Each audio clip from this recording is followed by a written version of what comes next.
పవిత్రమైన తిరుపతి లడ్డు ప్రసాదంపై అసత్య ప్రసారాలు చేస్తున్న కూటమి నేతలకు మంచి బుద్ధి ప్రసాదించాలని మాజీ మంత్రి గుడివాడ అమర్నాథ్ తెలిపారు. శనివారం చోడవరంలోని వెంకటేశ్వర స్వామి ఆలయంలో పూజలు జరిపారు. సిట్ సిబిఐ విచారణలో తిరుపతి లడ్డు ప్రసాదములు జంతు అవశేషాలు లేవని స్పష్టంగా రిపోర్టు వచ్చిందని తెలిపారు. పార్టీ అధ్యక్షుడు జగన్మోహన్ రెడ్డి గారు ఈరోజు రాష్ట్ర వ్యాప్తంగా వైఎస్ఆర్ కాంగ్రెస్ పార్టీ శ్రేణులందరినీ కూడా ఒక పిలుపునివ్వడం జరిగింది. ఏదైతే 2024 సంవత్సరంలో ఈరోజు ముఖ్యమంత్రిగా ఉన్నటువంటి చంద్రబాబు నాయుడు గారు ఒక పెద్ద రాజకీయ కుట్రకి వారు తెరలేపారు. దానికి ప్రపంచంలోనే అత్యంత ప్రసిద్ధి చెందినటువంటి హిందువులకి అత్యంత గొప్ప పుణ్యక్షేత్రం అయినటువంటిది కలియుగ దైవం వెంకటేశ్వర స్వామి వారి ప్రసాదాన్ని దాంట్లో జంతు కొవ్వు కలిసిందని కేవలం రాజకీయ అవసరాల కోసం జగన్మోహన్ రెడ్డి గారి మీద బురద జల్లడానికి ఒక రాజకీయ కుట్రను తెరలేపారు. దాని మీద లేనిపోయినటువంటి ఆరోపణలు చేసి దాని మీద రాజకీయంగా లబ్ధి పొందాలని వైఎస్ఆర్ కాంగ్రెస్ పార్టీ మీద ఆ రోజు ఉన్నటువంటి ప్రభుత్వం మీద బురద జల్లాలనేటువంటి ఒక ప్రయత్నానికి వారు తెరలేపి తర్వాత మేము కూడా ఈ తప్పుడు ప్రచారాన్ని అడ్డుకట్ట వేయాలని చెప్పి ఆ సుప్రీంకోర్టుకు వెళ్ళినప్పుడు సుప్రీంకోర్టు కూడా ఇప్పుడున్నటువంటి ప్రభుత్వం మీద మందలించి సిబిఐ ద్వారా సిట్ని నియమించి ఒక కమిటీని వారు వేయడం జరిగింది.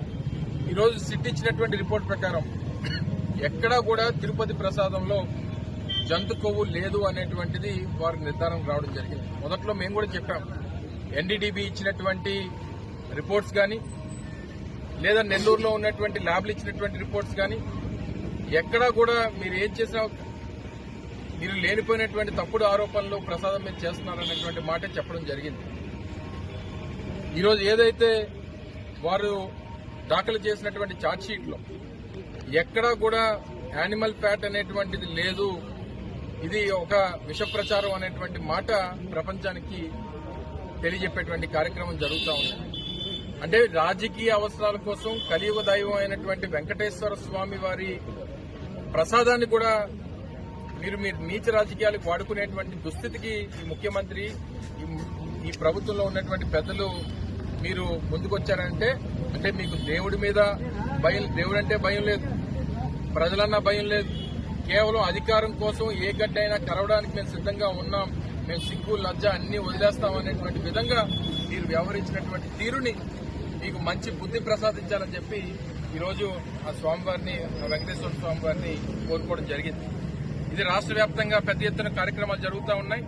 ఇప్పటికన్నా మీ రాజకీయాలు నేరుగా మీకు చేతనైతే, మీకు 45 సంవత్సరాలు రాజకీయ అనుభవం ఉంది, నాకన్నా గొప్ప సీనియర్ లేడు, నాకంటా పెద్ద నాయకుడు దేశంలో లేడని చెప్పుకుంటారు కదా, మీకు దమ్ము ధైర్యం ఉంటే నేరుగా రాజకీయంగా తలబడండి.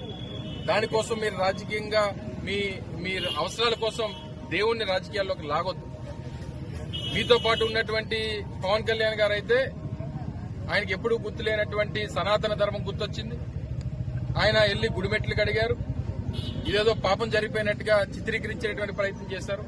మరి ఇప్పుడు ఏం మాట్లాడతారు జనసేన అధినేత అనేటువంటిది అడుగుతా ఉన్నాం.